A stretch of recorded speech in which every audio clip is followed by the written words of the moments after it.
And of course, to start this afternoon's lecture, I would like once again to introduce to you my former professor in anthropology, Professor Filipino Jr. Thank you. I don't know if I should call you by your nickname or call you Dudes. Okay. That was X number of years ago. Let X remain unknown. Don't ask why. Okay. When Dudes visited me in the Department of Anthropology, this was something, the topic today was something I thought, wow, this is a major challenge because in the past I've often delivered lectures for the FSI. Some of you here are familiar faces. Okay. And normally this is in the lectures are in the familiarizing career officers with at least a basic foundation of Filipino culture and an orientation for other officers also when they prior to posting abroad.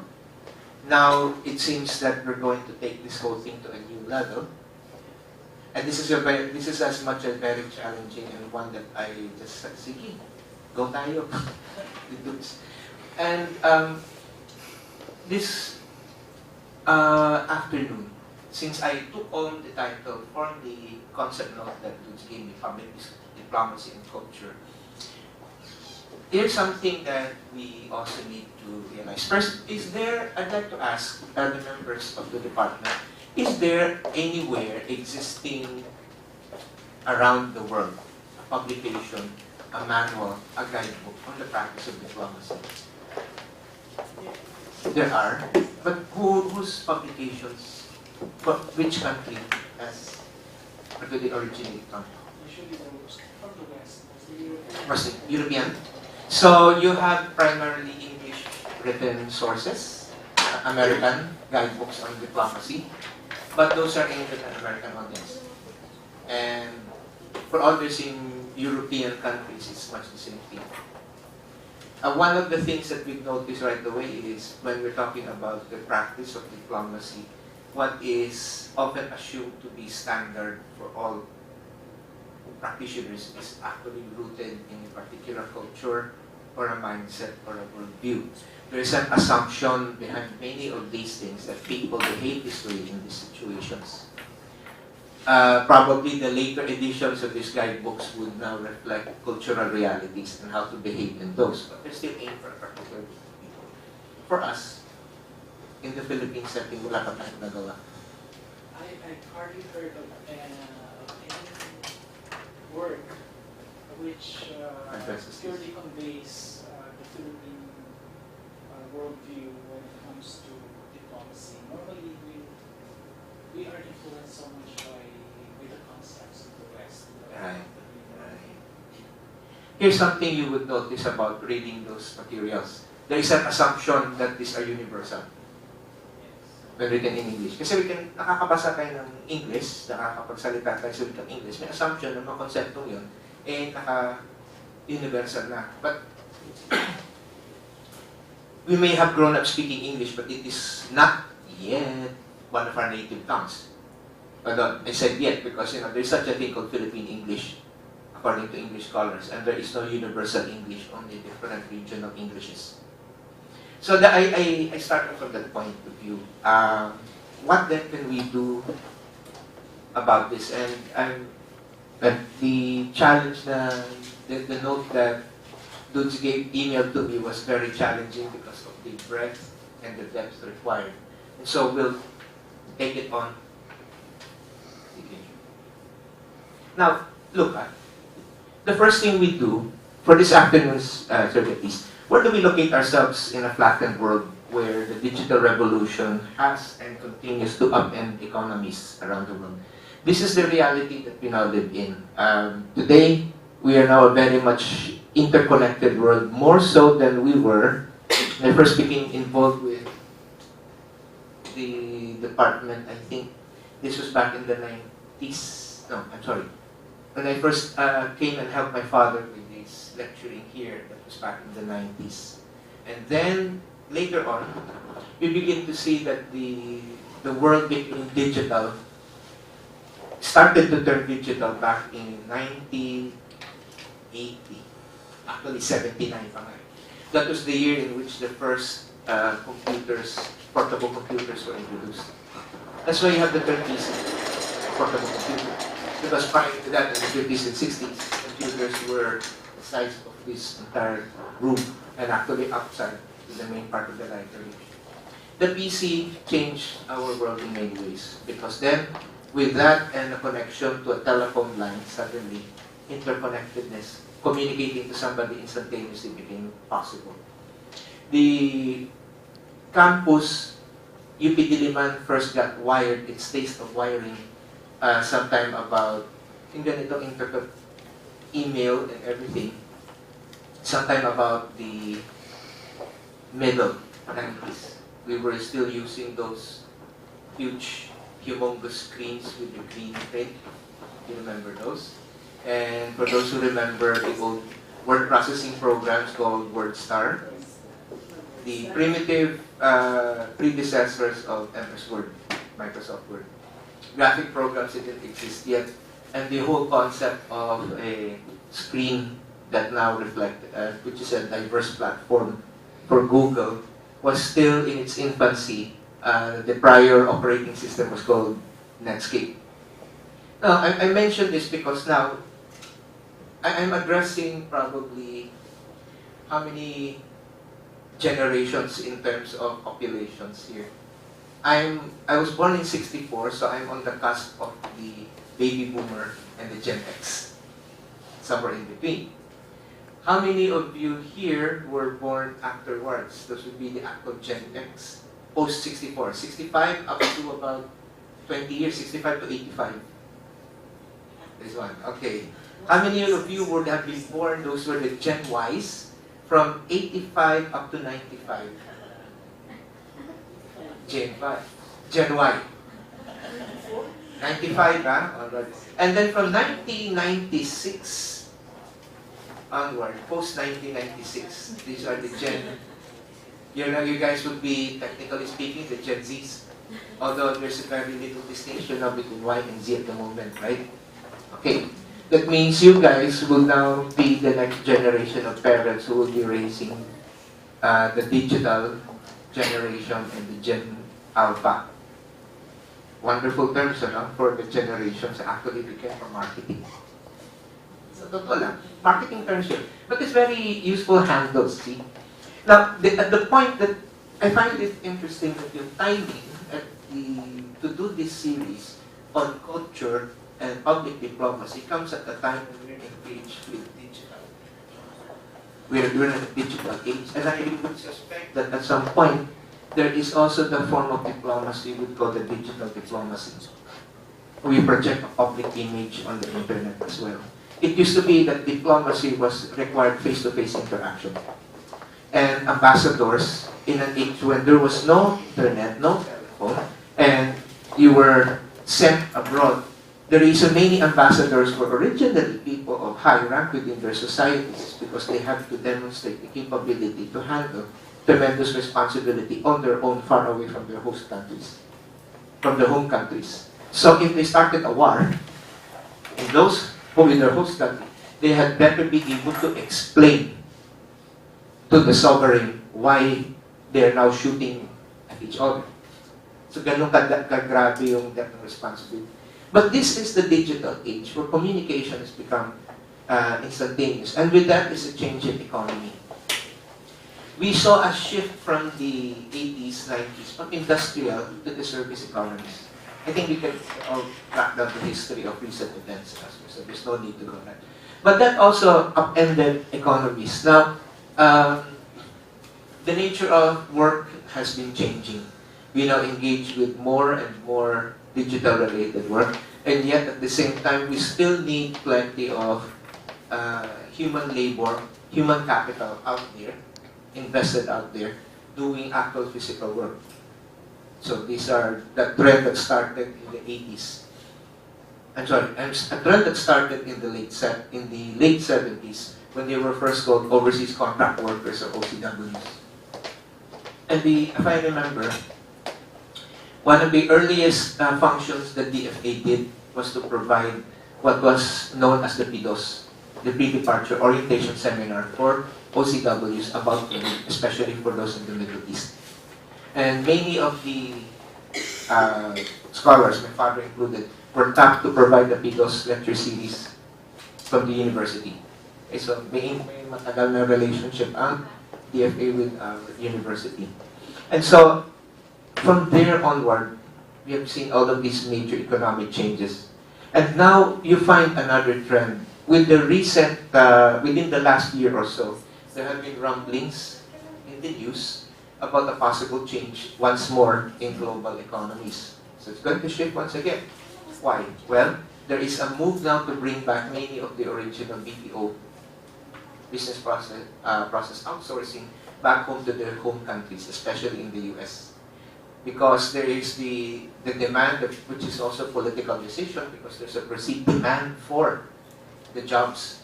So bringing them back in is a move that's now being contemplated at the governmental level. But on the private level, this will affect naturally several industries, and most especially countries that played a major role in hosting these BPOs, especially us. It will have an impact on us. Especially since some political and economic analysts have also pointed out that the new technologies that have emerged are being tapped. There's a possibility now that some of the BPO call center agents may now be replaced by a relatively increasingly sophisticated AI to handle some routine calls, etc. And so you reduce the number of agents that can be fielded to really critical calls, and the rest can be handled, routine calls can be handled by AIs. Because already there are several AI programs being developed, and even as we speak, there's probably one somewhere that's being announced already. The future of labor, of also outsourcing production in other countries is also becoming, it's also changing rapidly. Again, within the last 5 years, seeing the way that we've faced several countries have faced financial crises, labor is now being redefined as automation becomes more and more sophisticated. Robotic labor is now being thought of as the next possibility. Consider this. One of our northern neighbors, China, we see this as a country with a vast labor pool. Diba? How many billion citizens within the borders? And yet, in some of the recent news, many of the factories in China were contemplating shifting to robotics because labor was getting more and more expensive. How could that be expensive in a vast country? We would ask, kung bakit ang dami-dami tao dito tapos nagmamahalan ng labor. The answer was in the population policies created by the government. The impact of the one-child policy is now being felt last. Why? Because the one-child policy meant that there was a reduction in the number of young adults able to enter the labor force. But the population that they're supporting is an older generation, is much bigger than they are. And so they have to work extra hard, the labor cost to have, in order to pay for the costs in terms of the pensions and the state funds given back by the workers to the government. That's pretty frightening, sa totoo lang. Right? But you have news like that. So that will affect also the future of outsourcing in countries that provide cheap labor and resources, like in China. So, and then finally here in a fluid geopolitical environment where soft power is not perceived as important as hard power. In other words, it's no longer just firepower, but word power. And this is the new paradigm now. And increasingly, a few years ago, I came across a copy of Thomas Friedman's book, The World is Flat. One of the most interesting observations he makes is that the open conflict warfare is now even more costly than ever. It's more disruptive now because of so many ways in which so many countries have interconnected their economies. Especially if you're a country, then one major source of income is the hosting outsourced industries, producing goods for other countries. Now, many of the consumers will object to your country getting into a war. And so what happens is they'll pressure their government to do something to mediate and stop this conflict from taking off. And so now suddenly, preventing a conflict is no longer just simply the main perceived self-appointed duty of a few powerful countries, but it's in everyone's interest to stop any conflict from happening. That's the kind of world we live in. And this is the world in which we are going to project ourselves as Filipinos. Now, what's our common...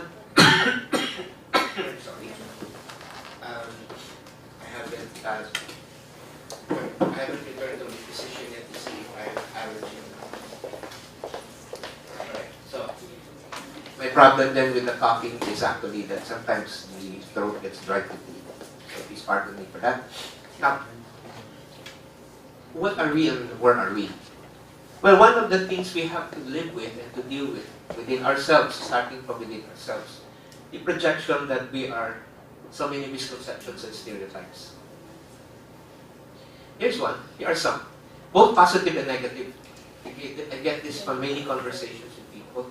Scrolling through different websites. My goodness, you should see what... You should read some of that stuff. You'd want to both cry and laugh at the same time. You know, this idea that we're always hospitable, for instance. That's true to some extent, but then again, that's not really explicitly true for us.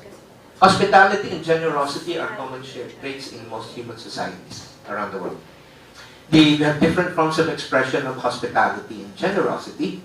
And sometimes, you know, in some communities, you're more hospitable to the stranger than to the guy that you know.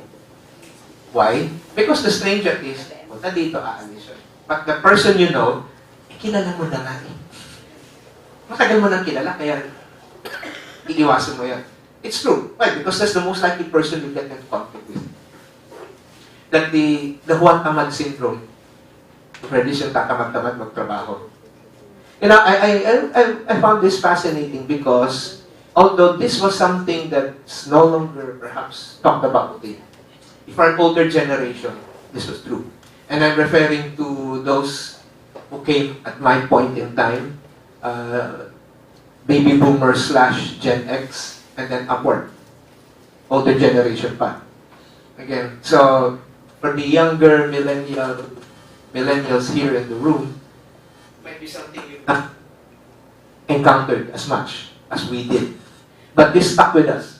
And so, you know, when you talk about Juan Tamad, you have a popular folk story about this guy.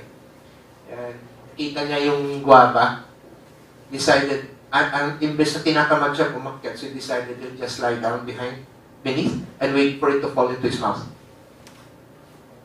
But Juan Tamad is also a complex series of stories, and dami pa yan. There's one, for instance, where si Juan Tamad did something that infuriated the local dato. Nagkakit ng dato sa kanya. Ayaw pong makita. Ano to eh? It's expressed in English, I don't ever want to see you standing anywhere on my land ever again. So, tingnan Tagalogin mo yan, ayaw pong makita ka. Hindi ka pwedeng tumapak ulit dito sa aking lupain. Diba? And then, you know, yung drum beats doon sa mga dramatic scenes sa telenovela. Now, si Juan had to go for an errand. Unfortunately, he's going to get him to pass in front of the king's house. So, ginawa niya. He got his carabao and he was driving yung sledge. Tapos, nakita siya ng... And then, nilagyan na ng lupa yung floor ng kanyang doon na, from his own land. Yung sledge.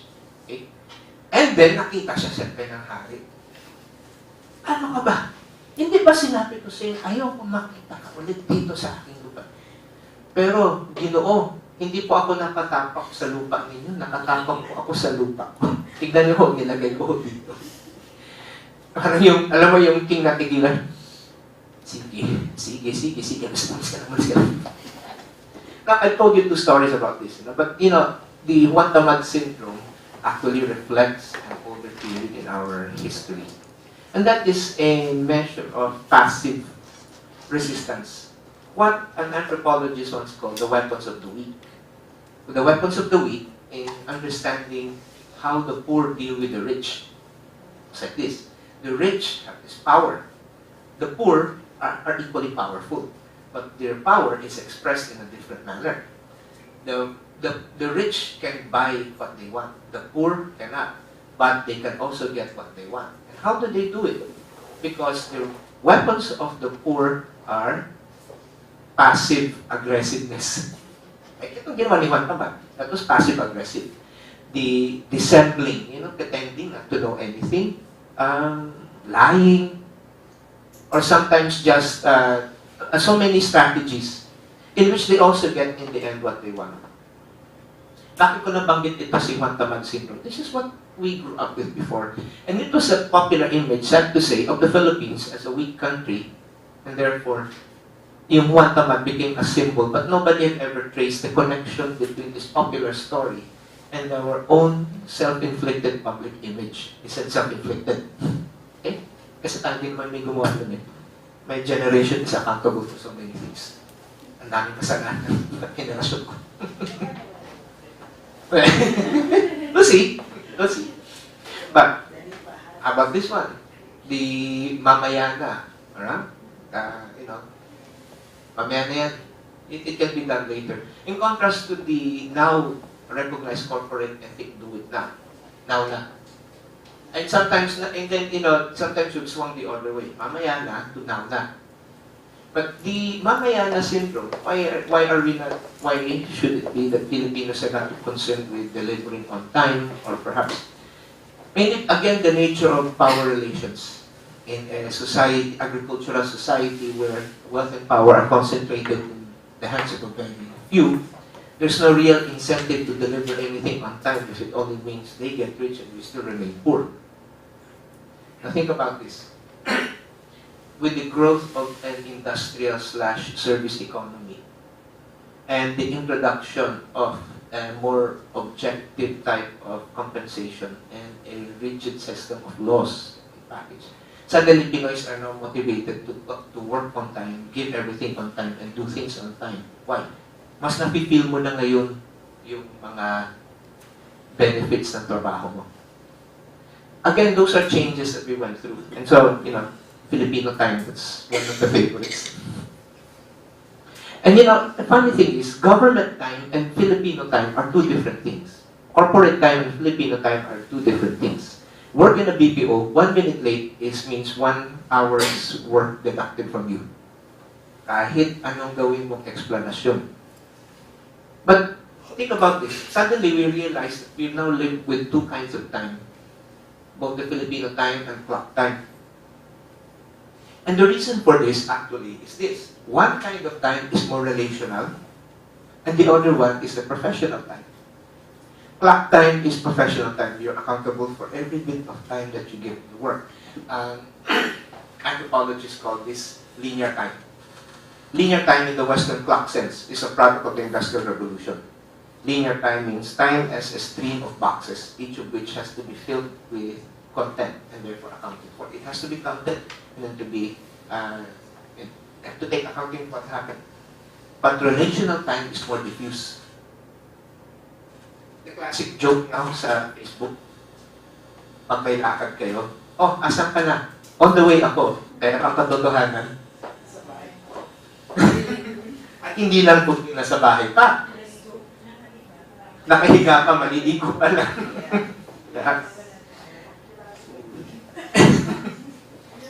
It becomes a lot of Pinoy humor evolves out of this changing things.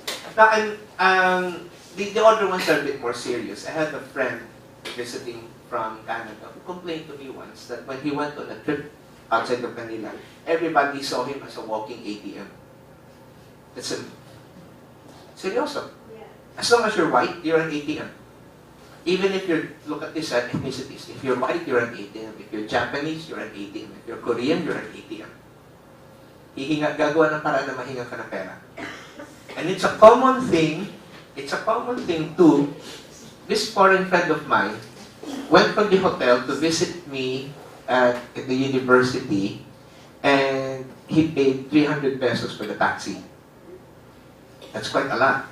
I taught him how to ride the bus. He was so happy that he had to pay only 1/10. And it was not that difficult to walk from where he got down to where we agreed to meet. He was so happy to save 90% of his fare, and he had already budgeted that in transport. Little things like this. It's a perception too sometimes of, it's a serious image we also have to address, because this is one of those stereotypes that does affect our public image. And where is that rooted from? Well, actually, economic difficulties, plain and simple. When people feel that they have very little choices left in life, an opportunity walks in wearing a white skin. Ching! Suddenly gagawa mo ng paraan yun. Alam mo ba? Parang tayo lang mo yun. I mean, there are other people from other cultures also. For example, in Cambodia, Yes. people running around in the Russian market. Nobody bothers them. Mm-hmm. Hindi naman yung mga Cambodians, I'm sure. I'm sure. Hindi sila pumupunta at, nangungulit nga sa mga puti. And may possibly meron din. Ang hindi pa natin na-touch siguro, I think may kinalaman din sa complexity ng relationship natin with the colonizers, yung lahi ng colonizers. Hindi naman sa pangsisisi po yan. But rather, let's put it this way. Hindi naman sa pangsisisi kasi kasalanan ng colonizers. Come on, we have to live with that. May impact din sa atin, kahit paano. But meron tayong din kasing na-imbue din na survival type mentality. Plus which also, consider din po natin yung history dito sa atin compared, let's say, with our neighbor countries like Cambodia. How often have they been invaded by white skinned people?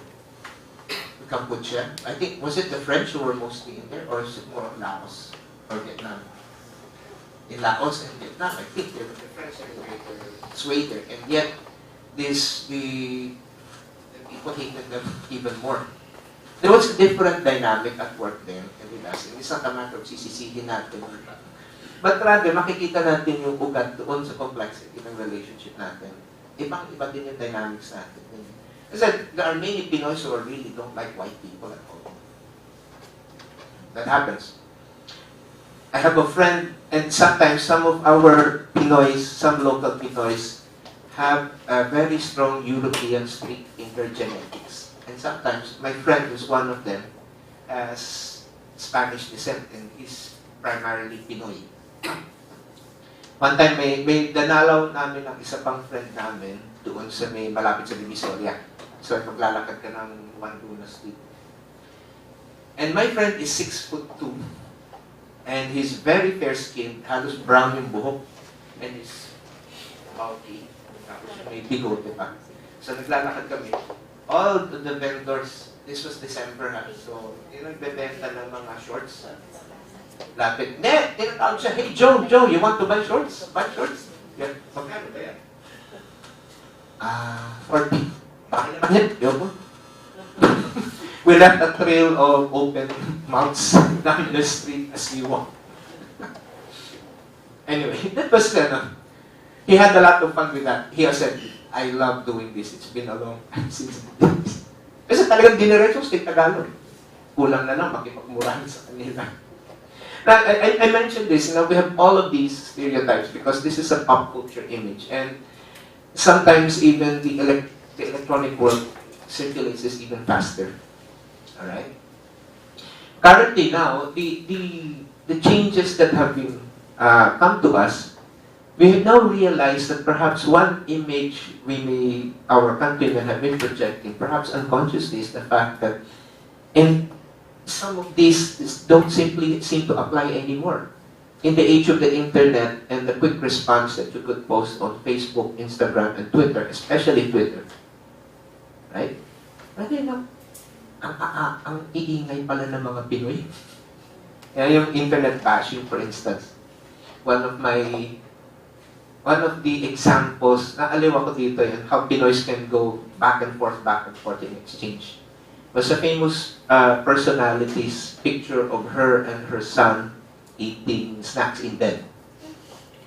Diba? You know who that one is. And then, may isang isang Twitter, ano bang ginagawa niyo dyan? Tinuturo mo yung anak mo na, di ba dapat makain na kayo sa kusina? Anong asan Diyos? And then, sumagot siya, ay grabe naman kuya, parang sa tindi ng galit mo, parang may napatay ako.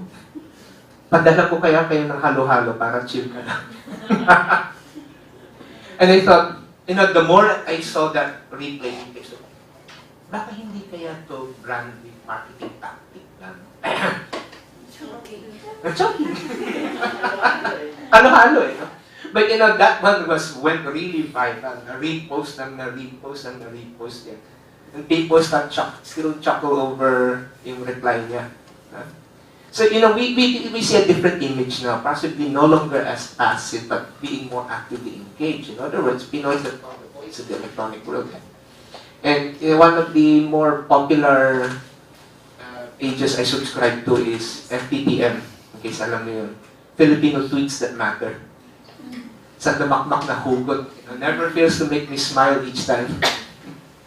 And sa dami-dami ng pinupost ng mga Pinoy, and we lose track of each other kasi ang witty talaga.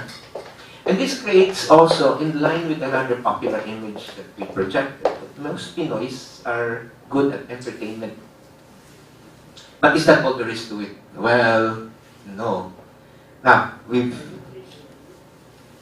but that one, did that Pinoys work better abroad as entertainers in foreign countries? That was something that was very new in the 90s. Musicians who could not find a break here earned a lot abroad. Dami nun. Nightclub entertainers, some of the best saxophonists the country produced are working in a nightclub in Japan, owned by Yakuza. This is scary, no? Alright, look at this. I want to get back beyond those stereotypes, back to something even further back. Since we're talking about where do we begin in projecting the image of Filipino culture to the world, right? Let's take a look at this. Historical circumstances. My first primary bullet. I mentioned this because among all the subjects that I know many young people hate the most in high school, it's history. Not older ones. Not so young anymore. I don't know about you, but when I saw all these new paradigms in history, sabi ko, my friends in these departments, mabasa ka ulit. You get people who are still contributing. People like Vicente Rafael, for instance. And this guy called Ileto, both of whom have published in Ateneo Press. Samuel Tan, whose works have been published in UP Press, and these are classics already. Whether you love him or hate him, depending on where you're coming from, he did provide a lot of insight into Islamic culture. Alright? People like this, when I said we look at our history beyond the textbook history, political events, often centered in Luzon, we never get much beyond Aguinaldo killing Bonifacio and ordering the death of General Luna. Yes, I guess if you watch that movie. And setting up the stage for Gregorio del Pilar, which everybody's looking forward to. Diba? Things like those. We haven't gotten much beyond that sa 19th century, are we? In many ways, it's also good to remember these things. Katulad yung mandated study of Rizal and his works. Na many faculty have a different ways of approaching Rizal. When we learned this in high school, it was primarily textual. Yung Noli Me Tangere at yung El Filibusterismo in Filipino, at hindi lang in Filipino, but hindi lang in Tagalog, but in Filipino. Sa ako naman, ang gaya-gaya ko, merong translation sa bahay in English, babasahin ko, then, okay, naintindihan ko na. But it was not uncommon to find my classmates holding a Filipino to Filipino dictionary. Kasi ang daming words, yung grabing hindi mo maintindihan. It's just this variant, official variant, is so complex, you couldn't understand it. Ginawa nitong kaklase ko, naghanap yung comics version. Yes, may comics. And yes, it was in Tagalog. And it was more readable Tagalog. We said, okay, yan pala yung eksena niya. So we could imagine it better. I don't know what would happen now if maybe that was rewritten to provide a more contemporary Tagalog feel. Okay? But there were some jokes about that on Facebook. If the revolution was on Facebook now, dude, punta ba tayong Cavite ngayon? Pare, huwag sabihin wag. There's something dangerous. Come on, dude. It was written by a bunch of Ateneo students. And it was a very entertaining site. Natuwa ko dun sa gawa nila. Kasi, you get reminded of events and yet hindi siya kasing bigat katulad sa textbook. But think about this. I said prehistory to the present. So what do you actually learn about our Philippine prehistory? Is it the 3 waves of migration again? We have problems with that. You see, even in many of our books that we project, books about the Philippines, there's always mention, it seems mandatory to mention that we come from 3 groups of people. Ang una yung mga Aita, susunod yung mga Indones, at ang huli ang mga Melay. Mga Malay. And that may Indones, may 2 uri pa yan. A and B. At ito ang level ng teknolohiya, ito ang teknolohiya, at ang pinakapino sa lahat, ang mga lahi kayo bagi, ang mga Melay. Tapos-usapan. Right? There's a problem with that. My father pointed out, first there's a problem with that because that came from the grandfather of Philippine anthropology, and that's H.O. Bayer. Ninuno namin yun sa departamento. We named our museum after him. At the same time, we also criticized him. We have a very Freudian relationship with our ancestors. We love them, but sometimes we also hurt. Inaaway din namin yan. Why was that? But, the funny thing is you need to take a look at the publishing history of that particular idea. It was supposed to be, actually, starting off as a hypothesis. Somewhere along the way, it was picked up by his friends and published as a fact. And it first got attention in the standard textbook written by Zaide, the old man Gregorio Zaide. That's where it first entered into Philippine education. And thereafter, umulit-ulit yan. Well, okay, so that's the circumstance.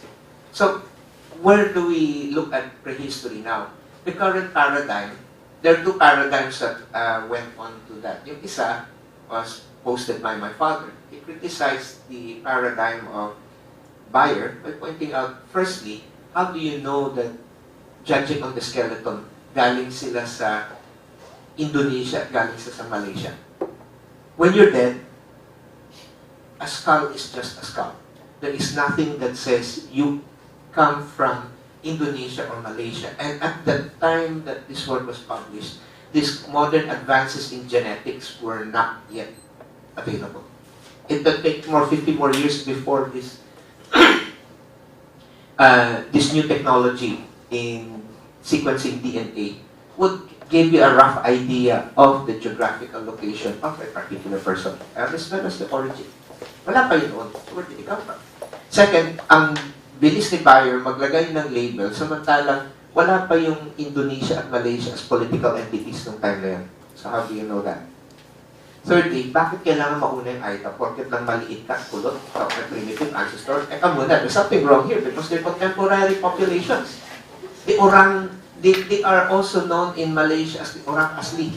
And they are contemporary together with us. There was not, remember, the technology for DNA sequencing was not yet available, so how can you say that? It was operating on the presumption that smallness precedes bigness, and therefore smallness means primitiveness compared to tallness. That's true. There's a joke about why... There's a joke... Now, look at... There is a joke about why in Philippine education, the national bird of the Philippines used to be the Maya.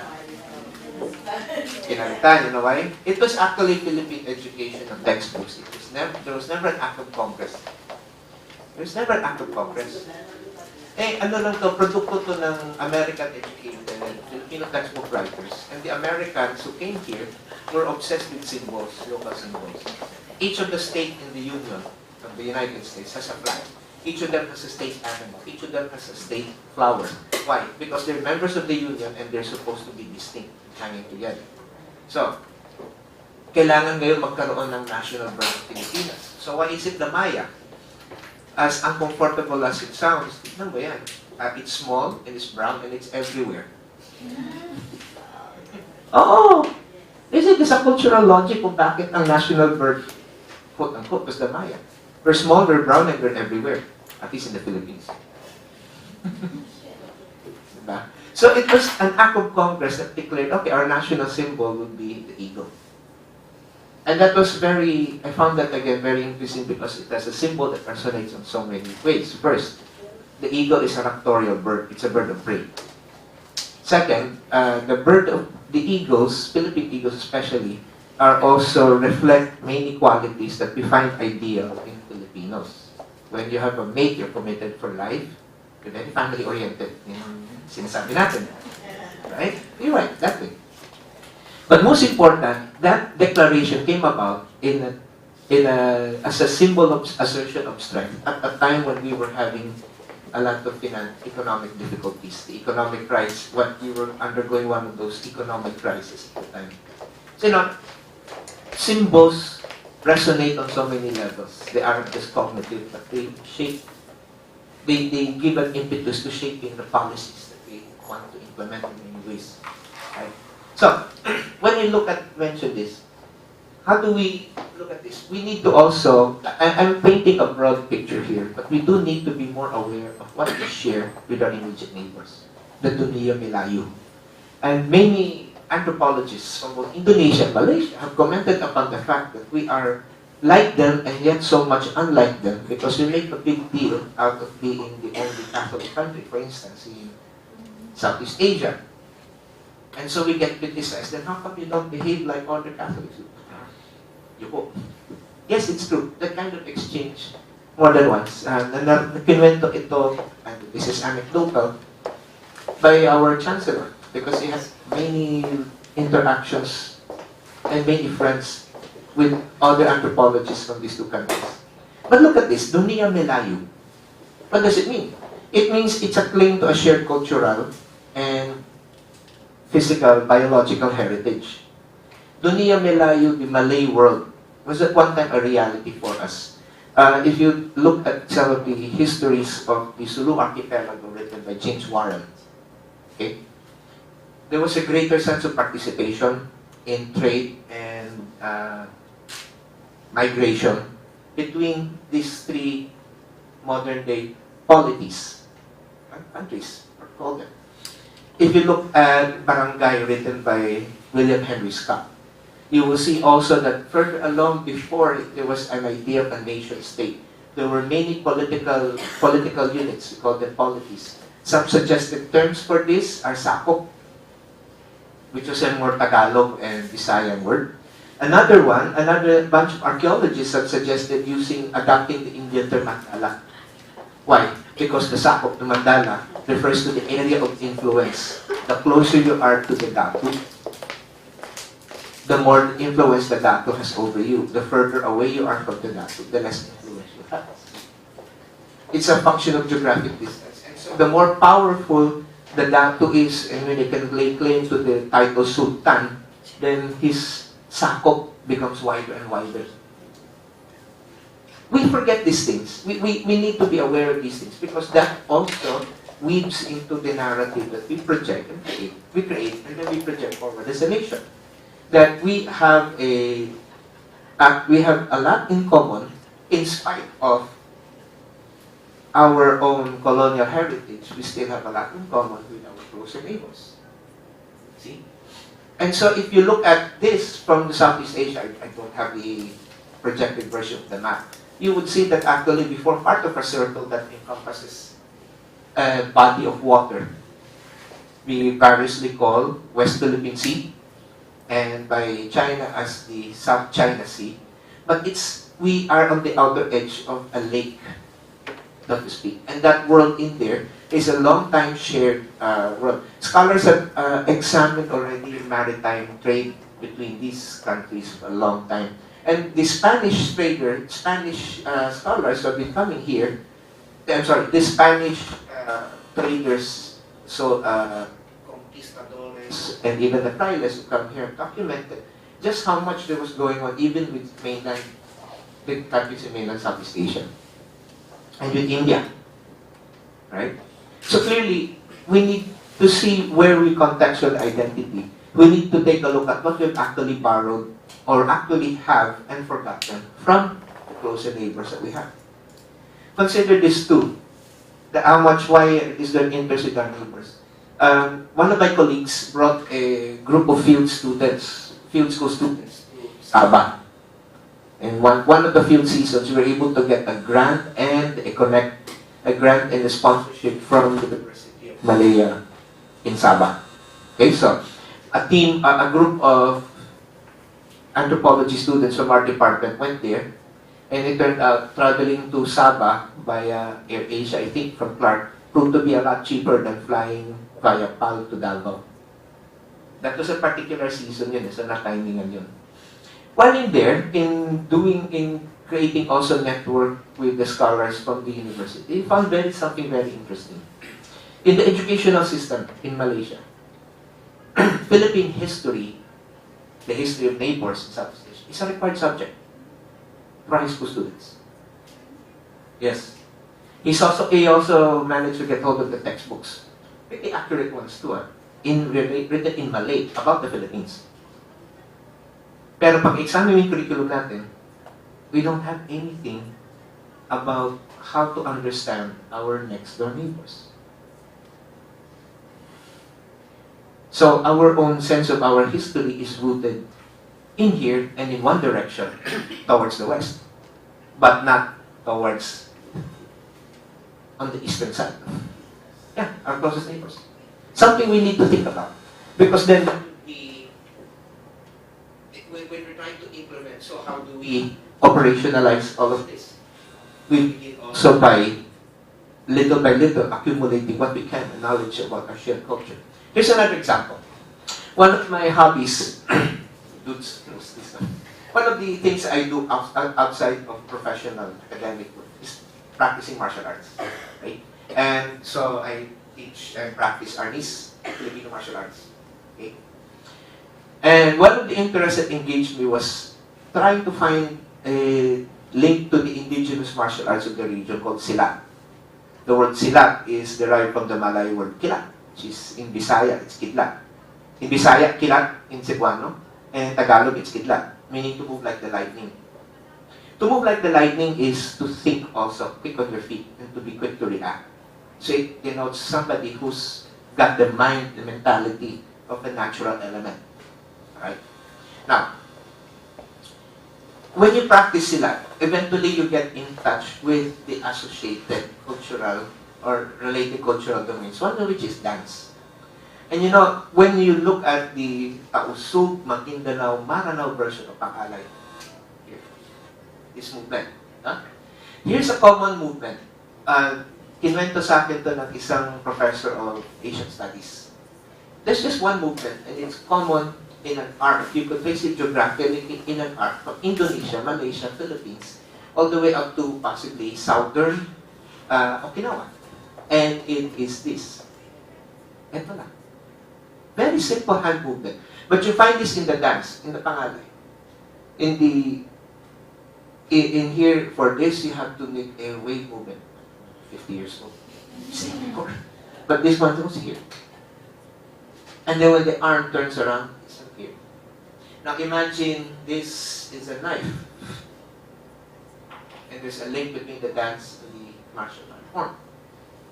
That's a shared heritage. It's a performance. And how many of us are actually aware that we have such a link through our body movements? You know?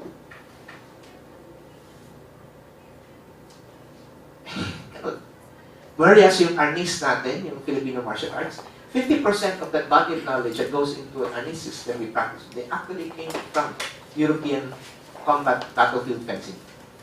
As in battlefield sword. Why? Because one other thing that we also need to remember is the Spanish priests who were sent to these different parishes, many of them were also ex-military, They left the life of the battlefield for the monastery, and then they became priests. And many of them taught fencing to the locals using the local swords. And when I say fencing, eskrima. It wasn't just simply fencing as in, ching, you know. For those of the older generation who would remember this line, hello, my name is Inigo Montoya. You know, that joke, you killed my father, prepare to die. It's from The Princess Bride. The fencing is not just simply that kind of movie fencing. The fencing taught in those times was a complete art. You had empty hands, you had blunt weapons, you had pati na rin paggamit ng baril. Imagine that. And they were teaching this to the able-bodied men in their parishes. This is a part of our history that we're not familiar with. How much of that Spanish colonial influence seeped into us? That's why I said it's more than just political. It's our participation in the Economia Melayo plus the transformations brought about by this indigenization rather of these important elements into our culture. And so that's why I said we have to have awareness of all of the cultural diversities of the entire archipelago. How many of us are aware of the histories of the kingdoms, the sultanates, and the dictatorships of Maguindanao, of Lanao, Tawi-Tawi, of Sulu, the relationship of the Sultanate of Jolo to Sabah? That one we have a lot of discussion about that. But if you were to look at the history of the lineage, royal lineages there, the Tarsila, which are now becoming translated and more easily available, you would also find out that a lot of this, well, a lot of what we experience in our conflicts in Mindanao are also rooted in the history as well as in the kingship system that is still very much a part of everyday reality. Something to think about. Okay? Anyway, so I mentioned this, so that's what we need to look at. So, the overall point of view then that pointed this afternoon. First, we need to find anchors. We need to recognize, in other words, rethink the way we understand ourselves. And that means we look at the diversity of languages, ethnic identities, and cultures, and economic, even economic stratification. The economic differences we have are still very much a fundamental part of our reality since time immemorial. Economic difference are the reason why we have titles such as in the Tagalog sphere, the Maharlika and the Maginoo, the Alipin sa gigilid and the Alipin na mamahay. Right? And the joke is that if you came from the corporate world at ikaw parating na utusan, ikaw yung isang alipin sa gigilid, yung madalas utusan. Right? Those are the economic realities that have shaped also the social systems that we have here. But we need to look at the connecting roots. Here, my father's work on Filipino culture and values was a very useful entry point for this. Ano yung connecting threads natin? In spite of the diversity of culture, of language, sino sa inyo, how many of you guys here are come from the NCR Tagalog speakers? NCR, Tagalog, NCR, laking NCR. Okay. Bulacan, Laguna, okay, Tagalog. Who come from the Visayas? Ayan, dudes, Ilonggo. Ayos. I'm sorry guys, but since we're both Ilonggos, I'm sorry, ginano pagka Ilonggo, you're the only people, mga chosen people, kaya ka lang magkakanto sa heaven, going to heaven, you know why? No, stop that. It's because Ilonggo is because Hiligaynon is a heavenly language. Okay, it's an ethnic joke stated by Ilonggos, pang-asar dun sa mga kapwa Bisaya, like the one I visit one. Who's Marami? Anyone? Anyone from South Mindanao? And what language do you speak primarily? Bisaya? Bisaya. Okay. You have a diversity in, if you were to speak in Bisaya, how many of you would understand her? Kung Hiligaynon ka, probably some of the words. But some of the words have a different meaning in Hiligaynon and in Bisaya. Kung Tagalog, we have okay tayo, Tagalog speakers. But which kind of Tagalog? Who's Bulakenyo again? Bulakenyo, anyone? Laguna? Lahat, karamihan Manila. If you go to Bulacan, mawiwindang ka kasi parang mabulaklak ang Bulakenyo Tagalog, but it's actually standard Tagalog sa kanila. And NCR Tagalog is simplified Tagalog. Ang pinakaugat ng kinuhaan niya is Bulakenyo. See? How much more kung Batangas, ang daming shortcuts? Nakain ka na, ha? Nakain. It's a stereotype, but actually, nakain ka na, nakakain ka na ba? Yung pinapahaba natin in NCR Tagalog and Bulacan Tagalog, shortcut sa Batangas. Okay? Yung pattern ng R and the, pag nandun ka taga Rizal, nagpapalit-palit yan. There's a lot of diversity. And, you know, a common problem, I often react to this, is people say when you're from another country, oh, what's your dialect? Tipo dialect, yan, language. It's a language. A dialect is a variation of the language. Tagalog is a language. Bulacan Tagalog is a dialect. NCR Tagalog is a dialect. Laguna Tagalog is a dialect. Bisaya is a language, but the Bisaya of Cebu, of CBO, of Iligan, and that differs in so many ways. In Hiligaynon, we have a much smaller things to do because Hiligaynon is a language, but Negros, Hiligaynon, and Iloilo, Hiligaynon are dialects, variations. Ganon din yan for Waray. Anyway,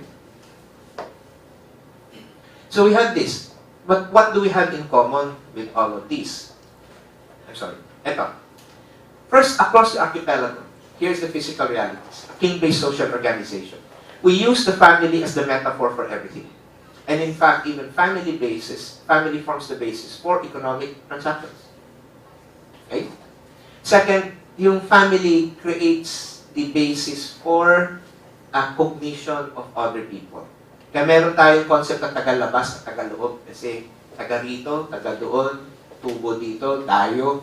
And it comes from being part of the family or outside. Thirdly, yung family as a unit is also relatively fluid sa boundaries. Hang around with a group of people, hang around with your friend's family for a long time, and now you're one of them. You're not entitled to call your friends Mantita. And friends then as Tito. And then, you know, with all the attempted problems, halimbawa, na-in-love siya sa iyo, yung friend mo na-in-love sa iyo, parang hindi kayang pwedeng ligawan kasi parang kay member of the family. Masakit, ang daming hugot doon. Okay, maraming bagay na masasakit dyan. What about this one? Person-based system, interpersonal relations. This is very, very true for us. In this sense, why? Because growing up with, especially in the agricultural setting, growing up with a very strong presence of people, always, it comes with the socialization process. You know, there are, even in the urban setting, we often hire somebody to take care of the house and of the family. So we have the yaya. So the typical household, there's daddy, there's mommy, there's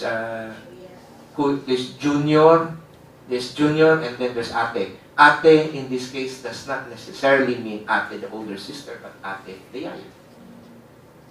See? She becomes integrated part of the household. But it means that you never leave a child alone for any given moment. So for those Pinoy households who choose, the urban households who choose not to have a live-in helper, house help, kasambahay, okay, or household staff, which is, I think, a more professional term. Then what happens is, somebody has to give up work to take care of the children. Kasi ayaw mo magkaroon ng yung katulong. And that means, that says something about the economic dynamics, the challenges that also creates. The interesting thing here is, even back from our history onward, what was interesting here is the ethical system that's based on violations of relational rules rather than absolute imperatives. Think about this. May nahuling akyat bahay. Mindanao. Bakit anong niya dito? Pasensya na ho. Kasi gutom na gutom mo kami, kaya kalungan mo ko naman. Tipo, aha. Ano yung nandito? ang issue dito is not whether or not may violate siyang law. Hindi yan eh. Hindi siya nagsusorry dahil nag-violate ng law. Nagsusorry siya kasi pinasok niya yung bahay mo na violate yung relationship sa iyo. You see what I mean? It's not about the law, but about the relationship to the other person. Diba, minsan dito, you have this phrase, you call it nangangatwiran. Kapag may nahuli kang taong gumawa ng mali, mangangatwiran, and nag-a-appeal siya sa relationship at sense of goodness. Assumed to be part of you. There are many examples of this, right? But this also creates an idea that we're not exactly anchored on any absolute moral imperative. But, where does this come from in the sense of history? You go back, and later on, I'll be going forward into one of the slides, but this has to do with the Filipino sense of metaphysics, worldview, in the sense of spirituality. In traditional Filipino mythology, there was never a heaven or a hell. There was this world and the other world. And there were relationships with these people in this world and the other world. Christianity, Catholic Christianity, introduced the absolutes, heaven and hell. And this became transformed over time in Filipino indigenous Christianity. But the relational aspect of ethics and of metaphysics never left us. And you see, an imperative, ethical imperative works when there is an absolute sense of right and wrong, fueled in part by an absolute sense of eternity. You go here or you go there. You go upstairs, you go downstairs. Even though ethics has become secularized within the last 2 centuries, starting from the 20th onward up to now, secular ethics means that we do good because it is good to do good. No longer with any reference to an absolute metaphysical entity. But still, it is based on an imperative. But in Filipino setting, it is based on a relationship. Something to think about. Because it makes us also great negotiators, by the way. It makes us great negotiators. I heard this story from a friend of mine who had connections with a private security company that was working in Iraq at a time when pinagbawal ng mga Pinoy to work in Iraq. Right? And he was part of a all-Filipino team that was sent in to rescue an OFW was being held hostage by one of the armed groups in Iraq at the time. And it was the ability of the Pinoy negotiators to talk their way around and through the armed group na to. They were able to extract that OFW safely and bring him home. That is interesting. Why? Why do we make such great negotiators? Because we're focused on the person. See? And, it can be useful, but sometimes it can also lead you to compromise. Alright? And in today's world where we are now learning the balance between the personal and the imperative, again, that's something to think about. You have to have an anchor for an absolute set of right and wrong, of an idea of justice. And yet, at the same time, what are you willing to compromise? And then, medyo nakakatakot din isipin yung actual implications naman. So, when you talk about Filipino culture, you talk about three cognitive ways of thinking. Halaga, asal, diwa. Halaga is the process of value. It's giving meaning and to things outside of ourselves. It's extrinsic in nature. Halaga, the most basic. Magkano yan? Okay, so, bossing, magkano ganito? Ay, ganito yan. Okay, then you can negotiate. Right? Except if you're contextual. If you're in a grocery, there's no negotiation. The price is right. But go on the bangketa and you can negotiate. Go there frequently enough and you get a discount without being asked for it. Why? Because now you're regular ka na eh. Okay? But it's extrinsic to you. So imagine this. If it's extrinsic to you, then you can imagine the degree of insult somebody feels pag tinanong siya, magkano ka ba? Wow. It means that you're for sale. It means you are nothing more but an object. Okay. The function is evaluative. Orientation is towards becoming more conscious. The reference point is often person to person, regards to an object, or person to society. And sometimes, in terms of value system, we talk about, is this the right thing or the wrong thing? Halaga extends, therefore, from just objects to evaluating ideas, evaluating actions. It's ideas, actions, and objects. And think about this. Halaga is also related to this. Identification. So there's always a spectrum. Never an absolute binary, but there's always a middle ground in between. Yan ba lahat yan, no? Di ba may middle ground siya? Either it's 3 or 4 terms in each category. How do you get to that? The process, cognitive process of halaga begins with ano yung dating? Impact.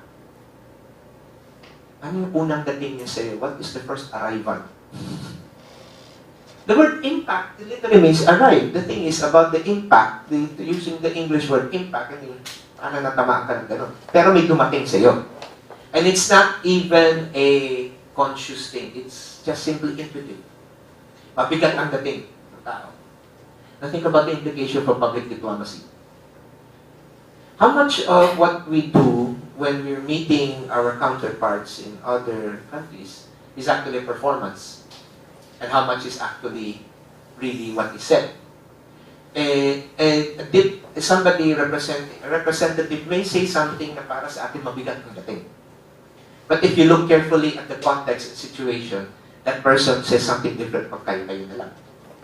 Which is been known to happen. Right? Is it possible? Yes, it is. But we react immediately upon the first impression, yung dating. So kilala natin ito, recognize it immediately, mabigat, magaan. Ini-evaluate natin siya. Is this, what kind of person is this? Binibigyan natin halaga, ganito siya.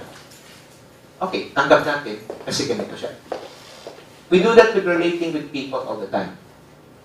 So kung malakas ang dating, MD, it can be 2 things. 1, you just have a sheer charisma, ang lakas ng dating. Wow, holy. But there is also negative na MD. Malakas ang dating. Hangin. Talks too much. May haba. It's contextual. Right? It's very much contextual. But this is how we relate to people and to ideas, objects on an everyday basis. And we carry it forward into many other things. I know, when I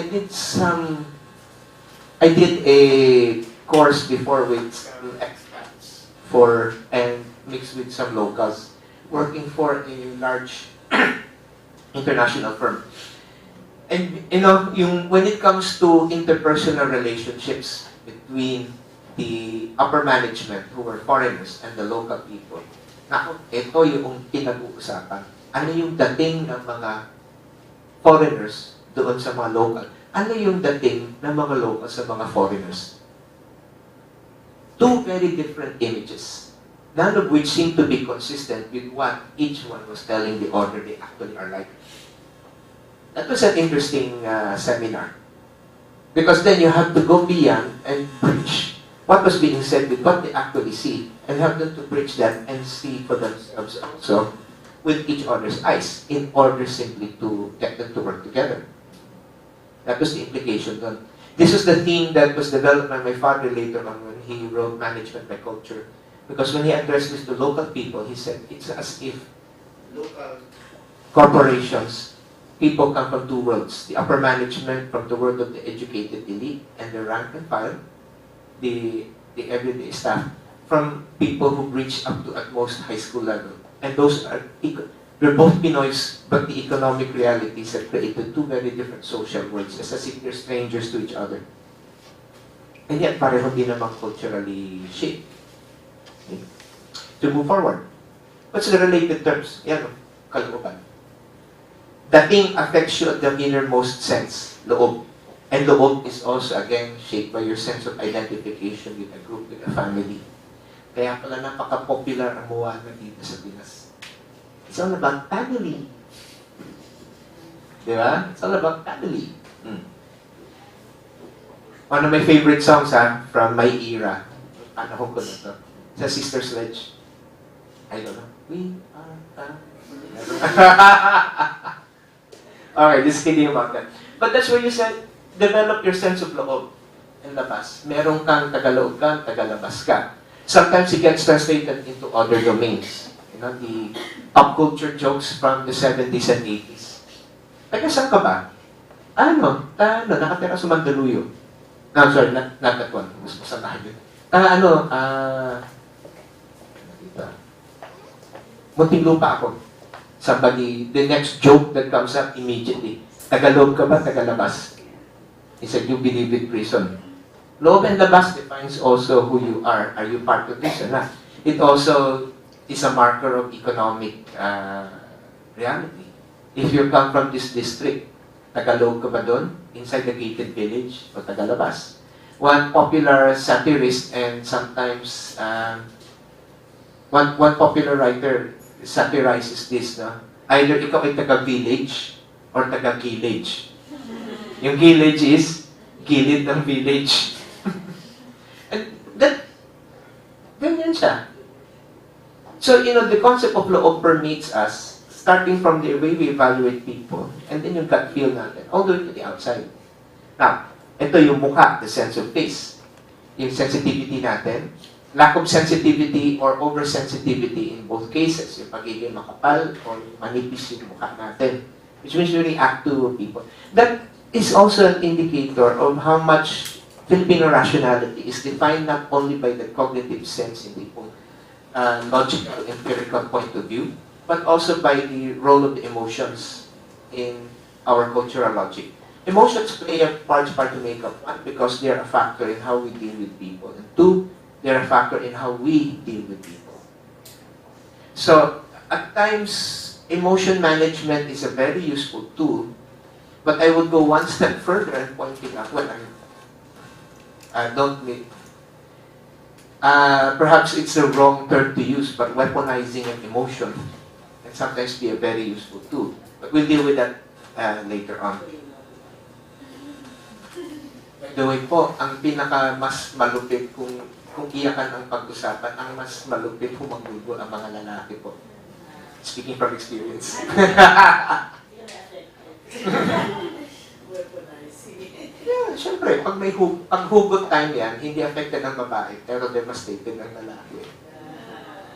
And what I'm pointing out is I'm challenging a common stereotype that women are weaker and more emotional. That's not true.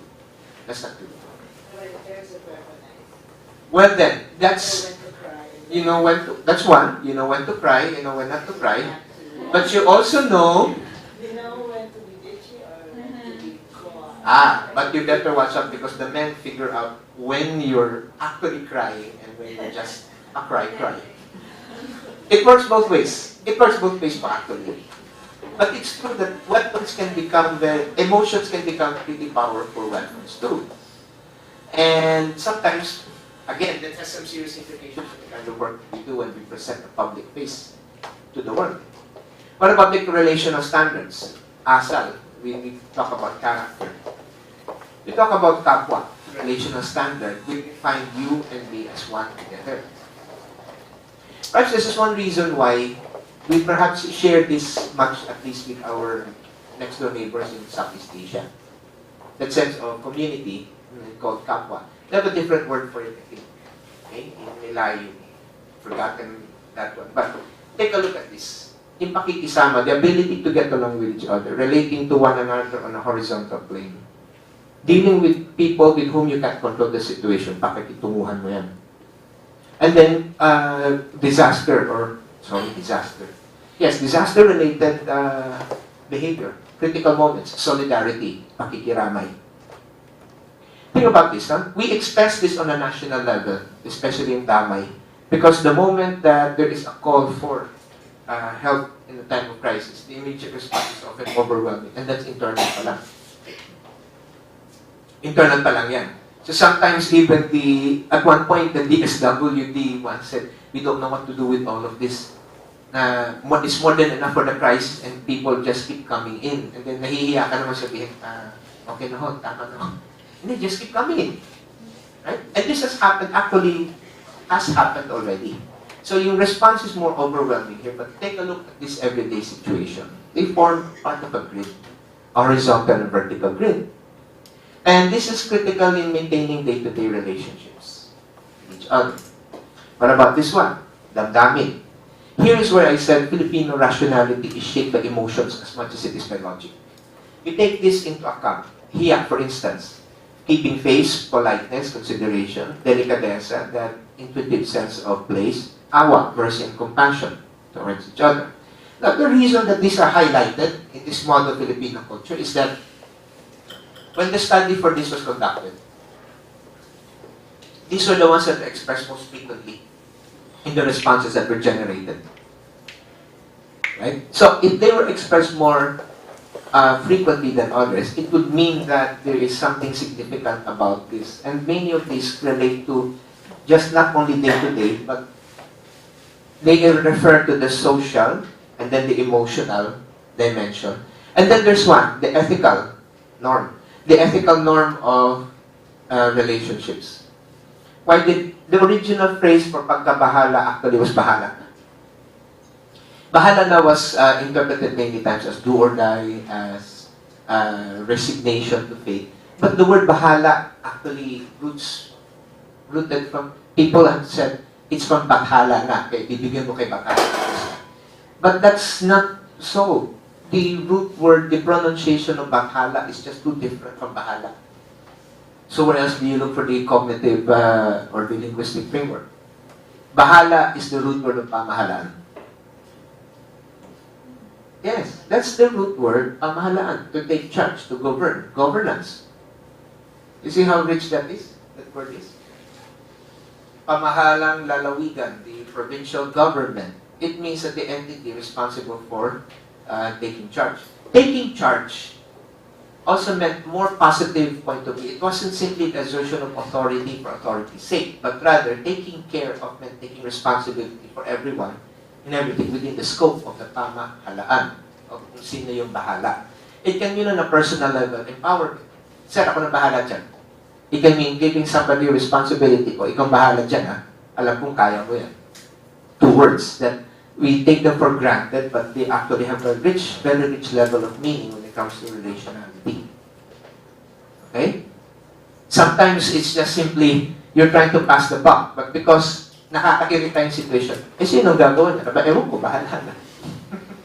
When do you hear that often? When the situation is something beyond your control, no one's willing to take responsibility for it, but at the same time, everyone's annoyed with the person in charge. Ewan ko, bahala ka dyan. See? Ewan, sino bahala dyan? Mga ganong klase.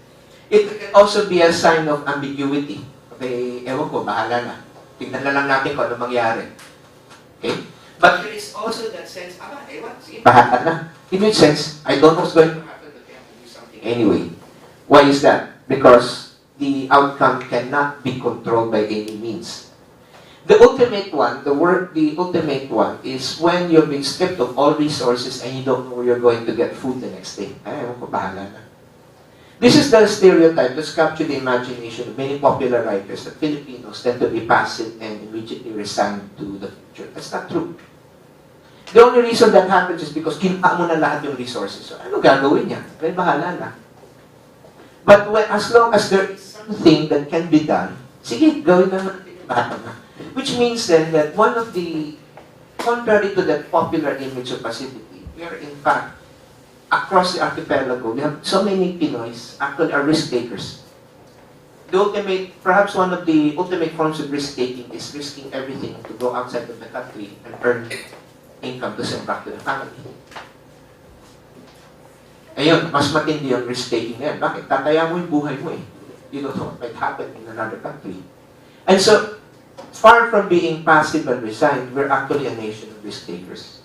And even our words for respect for people, Ginoo, the mga Ginoo, Bini-Bini, they were actually ancient terms of the titles of royalty. And the Ginoo class were also the warrior class. So, scratch the side of the Pinoy and you find actually a dormant Filipino warrior mentality. Gisingin mo lang na konti, andyan na. Or rather, maybe, araw-araw meron ganun. You try riding the MRT. Pumasok ka, amoy bagong ligo. Lumabas ka, amoy bagong nagdilikma.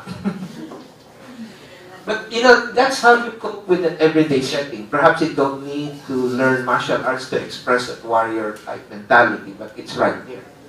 Right? Now, paggalang, respect for others. This means it's a mutual two-way form of respect. We tend to think respect as vertical, one direction. It's actually two ways. Utang na loob, one of the most famous phrases, the death of the inside. A bunch of high school students once said, "Sir, ang actually ibig sabihin inside credit." Diba? Yung utang. Seriously, this is relational reciprocity. Somebody does something for you and you feel an emotional and social bond to do that, and that shapes your sense of honor. Okay? Think about this. Is it possible for nations to feel utang na loob to each other? Yes. We have an utang na loob relationship with two countries unexpectedly, which amazes people every now and then. Korea and Israel. In Israel because we took in several, ilang libo din yun na Jewish refugees. And basically did everything we could to maneuver around the Japanese imperial government at the time to keep them here and not get them sent back to Europe. Today there's a monument in Israel, okay, to the Philippines, thanking the Philippines for that. The other one is South Korea. In the aftermath of the Civil War, yung Korean War, it was the Philippines that sent several army construction battalions to rebuild a large part of the infrastructure. But also, the original purpose of the Philippine Expeditionary Force to Korea, FEFTOC, was actually more of the support role. Unfortunately, the construction battalion found itself immediately under fire. Why? Because then the area where they were working for reconstruction was overrun. Many of the support American forces said, "Punta," sila yung nahuli. So now they had to hold off an invading force 10 times their number, and they simply would not give up until the Americans had to come back and rescue them, and in so doing, reclaim the area. Many older generation South Koreans still talk about these Filipinos. But in the aftermath of the Korean Civil War, the war between the North and the South Korea, it was a lot of the Philippine construction battalions from the Philippine Army that had helped instrumental in rebuilding Korean infrastructure at the time. We have a utang na loob relationship with them. At least they feel that sense of gratitude and debt to us. Right? So little things like this are part of their reality also. And when I say reciprocal, it's because when somebody does something for you without being asked, you now feel that emotional obligation to do something equal. Over time, this can, if managed properly, this can result in a better relationship between two people, but sometimes it can be abused. As in when one party deliberately gets the other into an indebted relationship. In which case, it's no longer utang na loob, it's pakikitungo. Because the other guy may not like it. Alam naman niya what's going on, pero wala siya magawa. This happens a lot of times when yung pagpapautang ng pera. Some of my friends have horror stories, about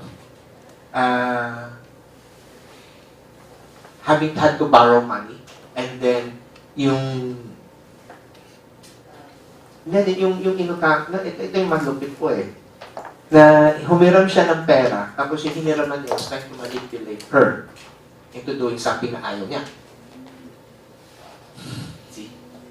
Hindi na utang na loob yan, kundi yung yung manipulation. And that's why, this is the image that's often talked about, but that's not what it actually was supposed to be in the beginning. It was supposed to be reciprocal. Diwa, the essence or inner force of the core is self-kalooban. What in everyday terms would be called yung soul, yung sense of being natin, yung consciousness. Now, diwa can be seen as this, the moral, religious, and spiritual nature of human beings. What is meant? Yan yung ibig kong sabihin.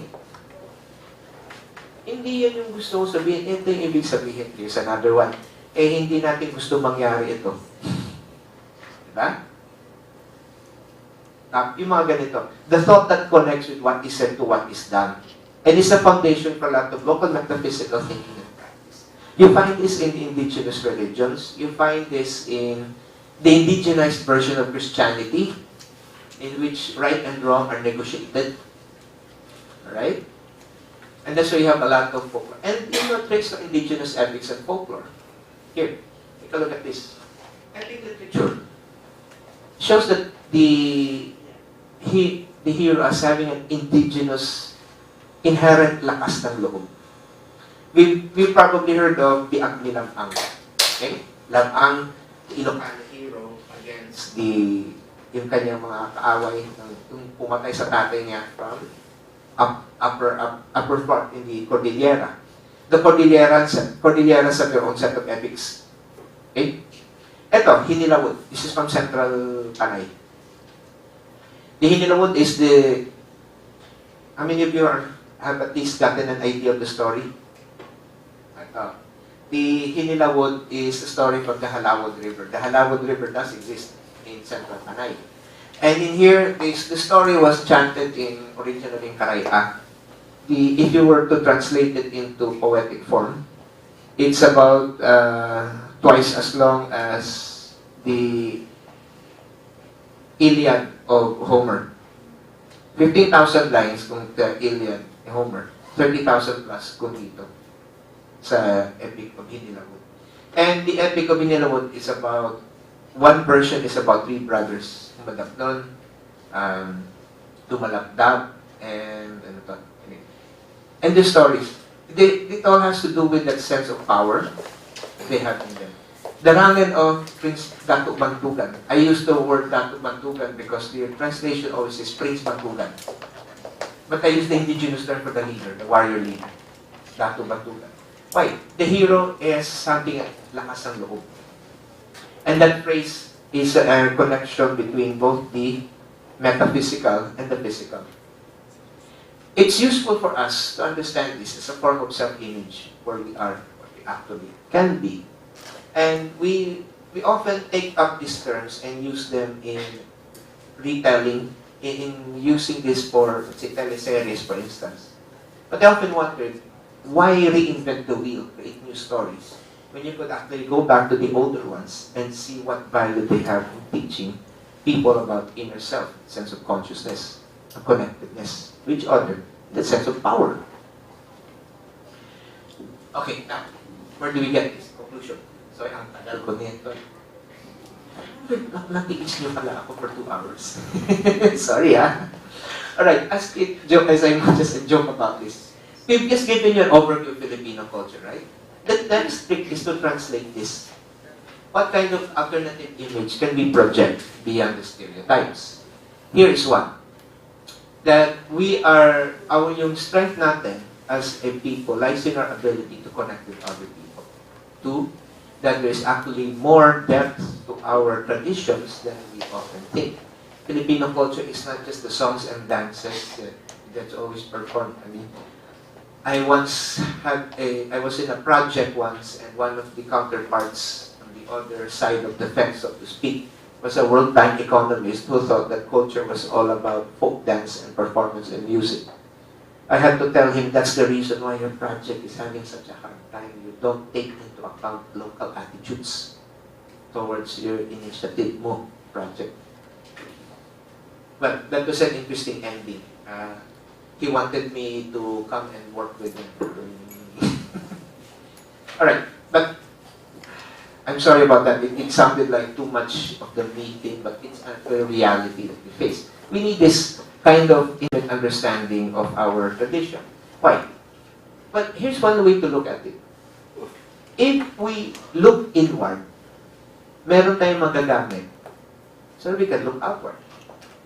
Considering too that I think this resonates, I hope that this would help you, because what you just said earlier, we look within our culture so we can do our function as representatives of the country. Considering that the title of the office in Filipino is Kagawaran ng Gawaing Panlabas. Ugnayang Panlabas, I'm sorry. Kagawaran ng Ugnayang Panlabas. Pero para makipag-ugnay sa labas, palalakasin natin kung ano yung alam natin sa loob. Okay. Now, how do we translate this? we need to address siguro concrete things. This is very cognitive so far. This is an overview so far. But I could suggest that perhaps if we look at the current training that we have, programs here for familiarization with Filipino culture is one. But we could also take this a step further and maybe, I'm leaving this presentation here with dito as a laptop so you can copy and make use of it. And then if there are further questions, dudes can get in touch with me. But if we're going to make use of this for the public diplomacy sphere, then we're going back upon this. What are some of the strengths that we see here in which we can use when presenting a public face to our counterparts from other countries? For me, this is one. The ability to relate with other people and the ability to see beyond this. You know, we tend to look, pag nakikisama tayo, we tend to look not only for what we want, but what the other person may also want. Recognizing that the labas and loob may mean that what is said in a public space may differ drastically from what happens pag nasa loob na kayo in a different space altogether. And this, if we're familiar with what we do with our own culture, gives us a handle to understanding also that's why this other person will do and say this because that's their culture. Okay. And that and the fact that this is the foundation for creating a version of what we call soft power. And so the concept paper, going back to the concept paper that Dudes gave me, I noted here that normally we tend to think of this as in the economic sense. Building trade relations, attracting investors, telling people that, oh, it's great to work in the Philippines. That's one. But the other sided reality also is that this is how we deal with other nation states as equals and peers. I think this is the area that we also need to address. So I'm ending the presentation at this point.